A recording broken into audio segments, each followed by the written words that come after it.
Hello friends, चलिए I am Professor Aditya Kidari. Let's start the news analysis of the Hindu, 22nd June 2020. Armed forces given free hand to respond to situation at line of actual control. तो राजनाथ सिंह साहब ने कहा है कि मैंने जो chief of defence staff है और 3 सर्विस चीफ्स है उनके साथ मैंने बात कर लिया है और मैंने ऐसे बोला है कि सिचुएशन को एक्सेस करने के लिए हमने कंप्लीट फ्रीडम दे रखा है हमारे आर्म फोर्सेस को कि आप कोई भी एक्शन लीजिए। हम आपको इंडिपेंडेंस दे रहे हैं, लेकिन फिर से ऐसा प्रॉब्लम नहीं होना चाहिए, फिर से हमारे सोल्जर्स की जान नहीं जानी चाहिए। और यूएस भी अभी इंडिया और चाइना के साथ बातें कर रहा है, चर्चा कर रहा है कि ये सिचुएशन इतने हाथ के बाहर कैसे चली गई कि इंडियन सोल्जर्स मारे गए। And even there R news that even 35 Chinese soldiers were also killed. और इसके अंदर चाइना और इंडिया दोनों को बोला जा रहा है कि यूएस द्वारा कि आपको ये सिचुएशन अच्छे से कंट्रोल करनी पड़ेगी, आपको ये एस्केलेट नहीं करना चाहिए, इसको बढ़ावा नहीं देना चाहिए। उसके बाद की जो न्यूज़ है, secrecy of ballot is key to free and fair elections according to supreme court. तो ये न्यूज़ मैं आपको क्रक्स में बताता हूँ कि जब भी आप वोट करते हो तो it is not mandatory, it is आपको कोई फोर्स नहीं कर सकता बोलने के लिए कि बताओ आप किसको वोट कर रहे हो। क्योंकि जब आप बताते हो तो there is a good chance कि आप पे कोई फोर्स कर सकता है, आपको कोई पैसा खिला सकता है कि आप हमें वोट दो, हमारी पॉलिटिकल पार्टी, हमारा कैंडिडेट। तो नॉर्मली इट इज सीक्रेट कि आप जब भी किसी को भी वोट करते हो तो it is kept as a secret, वो किसी को बताया नहीं जाता है।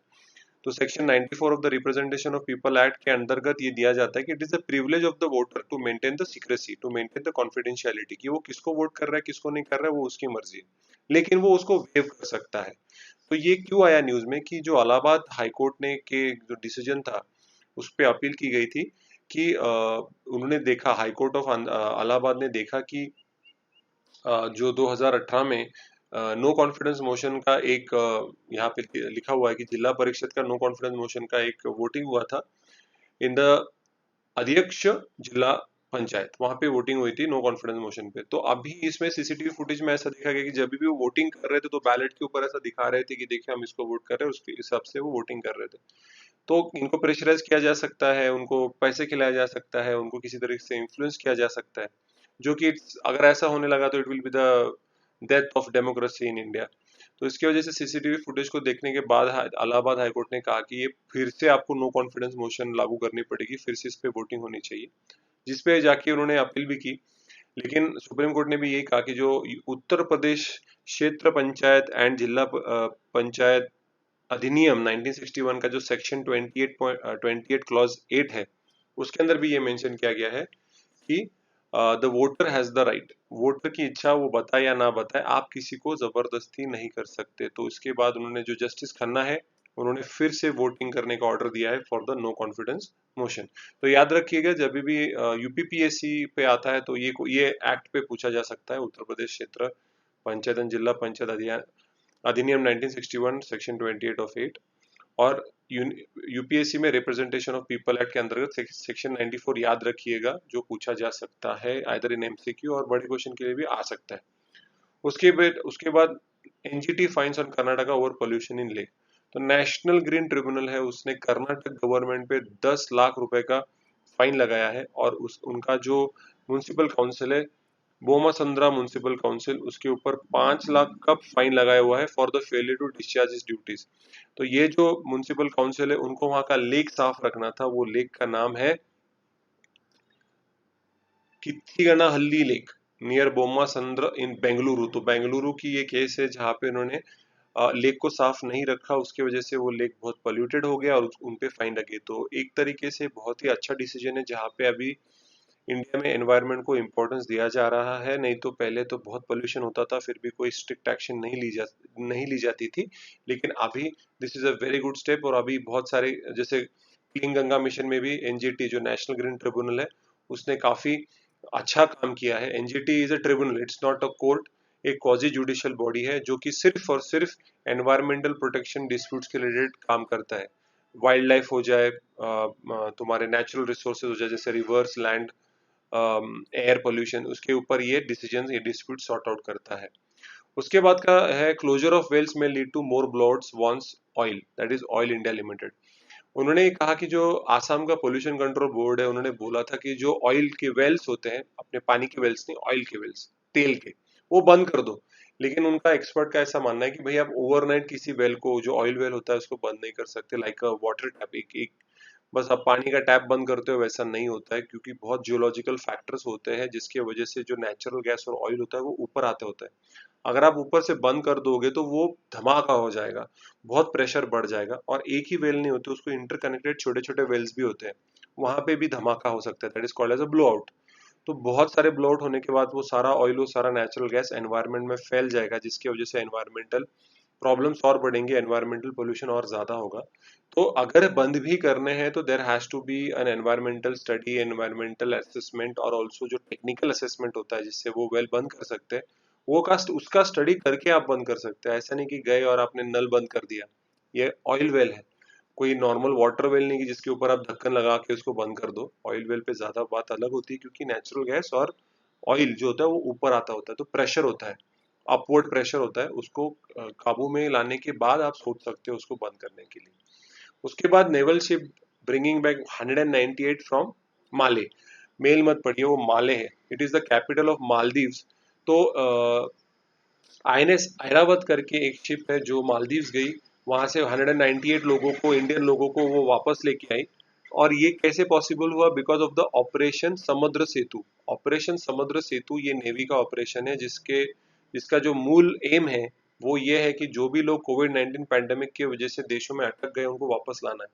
तो अब तक उन्होंने 2000 के ऊपर, 2874, अगर to be more specific, Maldives और श्रीलंका से इन लोगों को वापस लाया है through different ships like INS Jalashwa, INS Magar. तो अब तक काफी लोगों को मालदीव, श्रीलंका और ईरान में से भी इन लोगों को शिप्स द्वारा लाया है। तो वंदे मातरम जो है, that is another operation which is been carried out by the airplanes, aeroplane जो हमारा एयर फ्लाइट है उसकी वजह से हो रहा है। और जो नेवी की जो कर रहा है वो है समुद्र सेतु। तो इसमें कंफ्यूजन मत होइए, Samudra Setu is for navy and Vande Mataram is for flights. तो फ्लाइट से लोग जो वेस्ट एशिया से आ रहे हैं वापस इंडिया में, वो कजाकिस्तान वगैरह वगैरह वहां से जो लोग आ रहे हैं। उसके बाद कल योगा, इंटरनेशनल योगा डे था। तो हमारे प्रधानमंत्री सब जानते हैं कि हर साल इंटरनेशनल योगा डे बहुत धूम धड़ाके से मनाते हैं। तो इस बार तो कोविड-19 पैंडेमिक की वजह से वीडियो कॉन्फ्रेंसिंग हुई, उसके अंदर प्रधानमंत्री ने योगा के बारे में, योगा के फायदा के बारे में बहुत कुछ बताया। कपाल भारती, सूर्य नमस्कार, ऑल दो सॉर्ट ऑफ योगा एक्सरसाइजेस, जिसने कहा कि not only physical but also mentally आपको बहुत हेल्प करता है योगा। और जो कोविड-19 के पेशेंट्स होंगे उनको भी रिकवरी के लिए अच्छा होगा, क्योंकि योगा से इम्यूनिटी बढ़ती है। ऑलराइट, तो उन्होंने बताया कि yoga is a unifying force in India, क्योंकि ये डिस्क्रिमिनेट नहीं करता है। कोई भी individual from any religion, from any caste, from any gender, from any race, from any place yoga practice कर सकता है, जिससे फिजिकल और मेंटल दोनों को हेल्प होती है। जैसे आपको सबको पता ही होगा कि सुशांत सिंह राजपूत, उन्होंने सुसाइड कर ली। तो उस पे भी डिप्रेशन जैसी चीजों को भी योगा बहुत हेल्प करता है ओवरकम करने के लिए।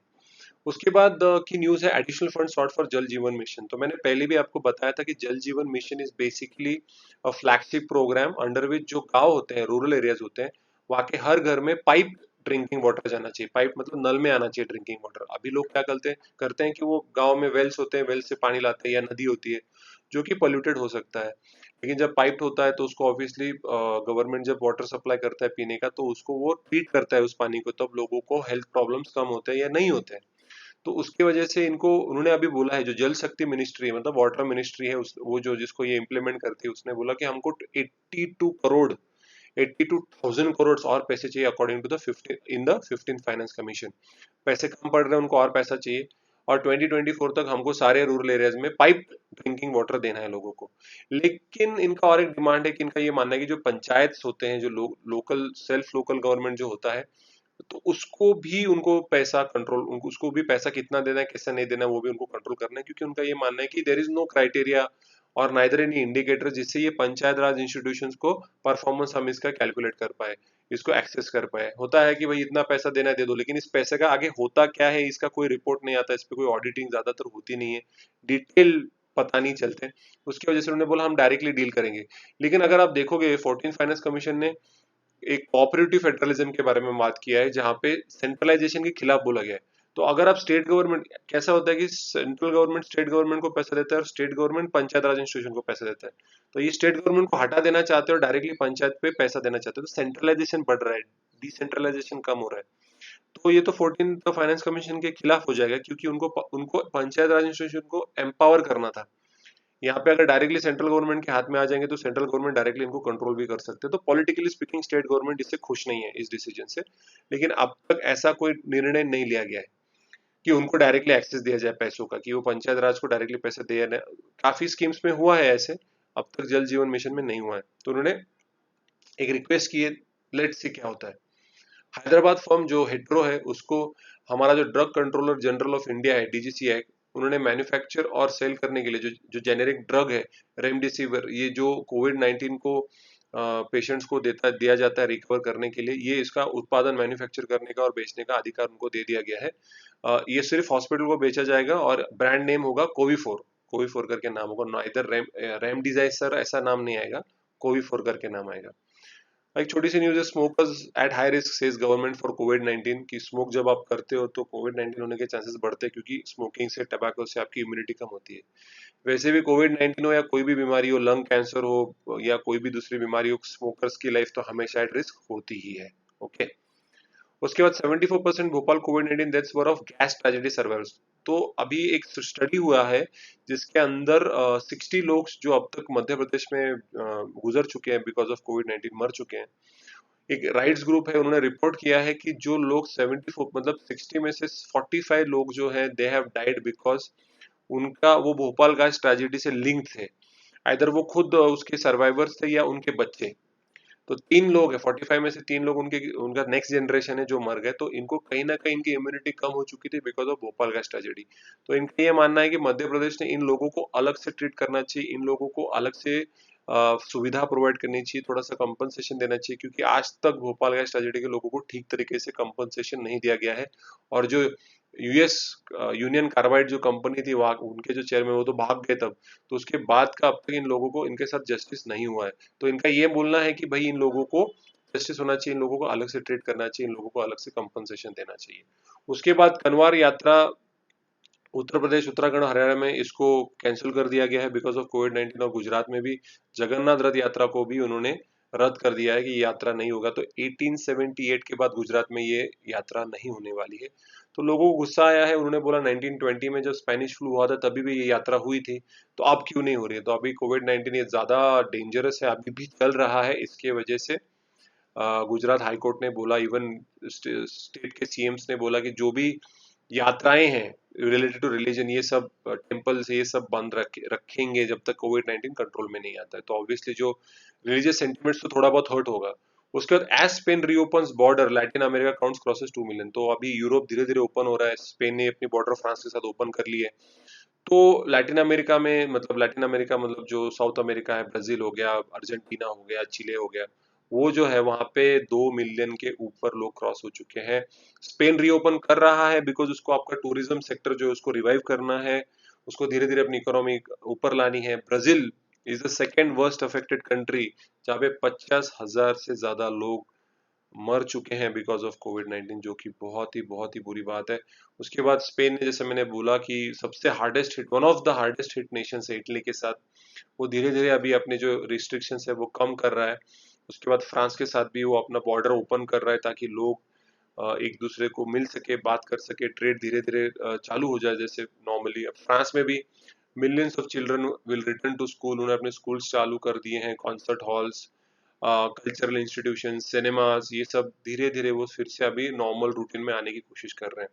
उसके बाद ईस्टर्न यूरोप में अजरबैजान करके देश है, उसके अंदर भी केसेस बढ़ चुके हैं। लॉकडाउन फिर से वो सोच रहे हैं कि अनदर लॉकडाउन फिर से उन्होंने अजरबैजान में, जैसे चेन्नई में आप देख सकते हो कि अभी लॉकडाउन 12 दिन का चल रहा है 19 जून से। तो तभी से लॉकडाउन, अभी अजरबैजान में फिर से लॉकडाउन स्टार्ट हो गया है। तो जो लोकल वर्कर्स हैं वहाँ के वो इरिटेट हो गए हैं, जैसे इंडियंस भी काफी इरिटेट हो गए हैं।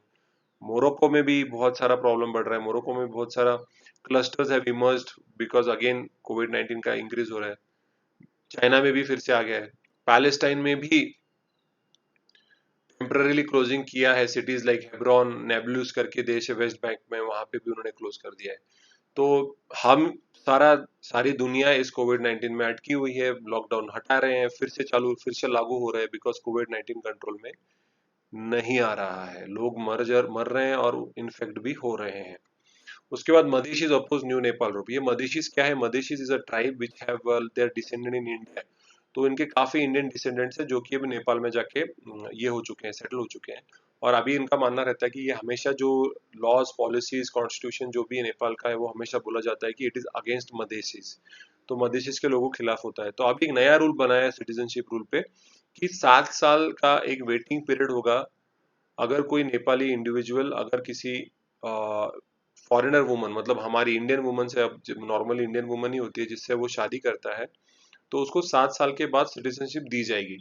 तो इसके वजह से मधेसी लोग खुश नहीं हैं, क्योंकि उनका मानना है कि उनको मधेसी स्टेटस जो उनकी वाइफ है उनको दे देना चाहिए, क्योंकि जब आपको सिटीजनशिप मिलती है तो आपको काफी फायदा भी होता है, गवर्नमेंट के पॉलिसीज गवर्नमेंट के रूल्स एंड रेगुलेशंस आप पे लागू होते हैं।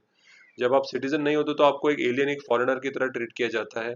और फिलहाल नेपाल और इंडिया का जो बॉर्डर डिस्प्यूट चल रहा है, तो क्या पता अगर पॉलिटिकल टेंशन बढ़ जाए तो ये जो लोग हैं इंडियन फॉरेनर्स जो वहाँ पे सेटल्ड है, मैरिड है वहाँ पे, जो लोग बिजनेस करते हैं, उनको भी प्रॉब्लम हो सकता है। तो ये इसके नाखुशी दिखाई है मधेसी ट्राइब ने कि आप ये रूल हटा दीजिए, ये सिटीजनशिप पे शादी होती है तो सिटीजनशिप दे दीजिए। तो उस पे भी बहुत सारा चर्चा हो रही है, उस पे भी बहुत सारा डिबेट हो रहा है। देखते हैं उसमें क्या होता है। उसके बाद यूके में एक टेरर अटैक हुआ ऐसा बोला जाता है, जहाँ पे एक लिबियन सिटीजन था, खैरी सदल्ला सादल्ला, उसने चाकू लिया, नहीं जस्ट केप्ट अटैक्ट। एक पार्क में लोग बैठे थे, वो चाकू लेके घुस गया और उसने लोगों को स्टैबिंग चालू कर दिया चाकू से। बहुत 3 लोग मर गए, बहुत लोग इंजर्ड हो गए। तो लोग बोल रहे हैं कि जस्ट उसी पार्क में 3 घंटे पहले एक ब्लैक लाइव्स मैटर मूवमेंट के लिए एक लोग निकले थे, चर्चा कर रहे वहां पे, एक क्या बोलते हैं उसको, एक लोग आके जमा होके वहां पे उन्होंने थोड़ा सा विरोध किया था यूके में। उसके 3 घंटे बाद ही ये इंडिविजुअल बाहर आया लिबियन, और उसने सब लोगों को 3 लोगों को मार दिया खूब, और उसको पकड़ा गया है। लेकिन ये टेरर अटैक नहीं है ऐसा वहाँ की जो पुलिस है यूके की वो बोल रही है। वो अभी उसके अंदर इन्वेस्टिगेशन होगा कि इसने ऐसा क्यों किया, is he a mentally sick person और एक्सट्रीमिस्ट है, वो देखना पड़ेगा। अभी उसका कल तक न्यूज आ ही जाएगा। शॉप्स वेंडलाइज, पुलिस अटैक्ट इन स्टुटगर्ट। स्टुटगर्ट एक जर्मनी में एक सिटी है। वहां पे एक सस्पेक्ट था कि कोई इंडिविजुअल ड्रग्स ले रहा है, तो ये पार्टी गोअर्स थे लोग, उन्होंने डायरेक्टली तोड़फोड़ कर दी, मारझाड़ कर दी, पुलिसों को भी मारा, पुलिस पे भी अटैक किया। तो आई थिंक ये सारा जो है ये लॉकडाउन का फ्रस्ट्रेशन बाहर निकल रहा है, क्योंकि वहां के पुलिस ऑफिशियल्स ने भी कहा कि अब तक इतना उस सिटी में स्टुटगार्ड में ऐसा कभी नहीं हुआ है कि लोग इतना आउटरेज होके तोड़फोड़ कर रहे हैं, मारपीट कर रहे हैं, पुलिस को भी मार रहे हैं। तो अभी again, is it a part of black lives matter movement के बारे में रिलेटेड है ये, या कुछ अलग है, ये देखना, ये इसकी इन्वेस्टिगेशन अभी भी बाकी है। अभी श्रीलंका में पिछले साल 2019 में से जून में ईस्टर अटैक हुआ था, टेररिस्ट अटैक, बॉम्ब ब्लास्ट हुआ था। उसमें अब तक वहाँ के जो लॉयर्स और एक्टिविस्ट है वो बोल रहे हैं जो इन्वेस्टिगेशन हो रही है वो ठीक से नहीं हो रही है। वहाँ पे एक लॉयर है हिजबुल्ला करके, हिजाज हिजबुल्ला, उस उनको अरेस्ट किया गया under the Sri Lankan prevention of terrorism act, जिसको काफी एंटी डेमोक्रेटिक बोला जाता है। बहुत सारे दोस्त बोल रहे हैं आप उसको रिवाइव करिए, उसको थोड़ा डेमोक्रेटिक करिए। तो उनको अरेस्ट करने के बाद उनके फैमिली को मिलने नहीं दे रहे हैं। लॉयर्स भी अगर मिलता है तो 15 मिनट के ऊपर उसको मिलने नहीं देते हैं। तो ऑब्वियसली जो उसको टेररिस्ट की तरह ट्रीट कर रहे हैं, तो काफी उसके ह्यूमन राइट्स को वायलेट किया जा रहा है। तो इस पे कंसर्न उठा है कि श्रीलंकन गवर्नमेंट का जो इन्वेस्टिगेशन है उस पर सवाल उठे हैं कि आप सच्ची में जो लोगों ने किया ये टेररिस्ट अटैक उनको पकड़ के सजा दे रहे हैं, या कोई पॉलिटिकल माइलेज खा रहे हैं, कोई पॉलिटिक्स खेल रहे हैं specifically against the advocate Hezbollah. Okay. तो ये आज के जो भी मुझे इंपॉर्टेंट न्यूज़ लगी है उसके मैंने एनालिसिस करके आपको दिए हैं। आपको कोई भी डाउट्स होंगे with respect to current affairs, with respect to any other thing related to competitive examination, you are free to ask me questions on the comment section. अगर आपको वीडियो अच्छा लगे तो please subscribe, like and share. Thank you so much. Professor Aditya Kedari signing out.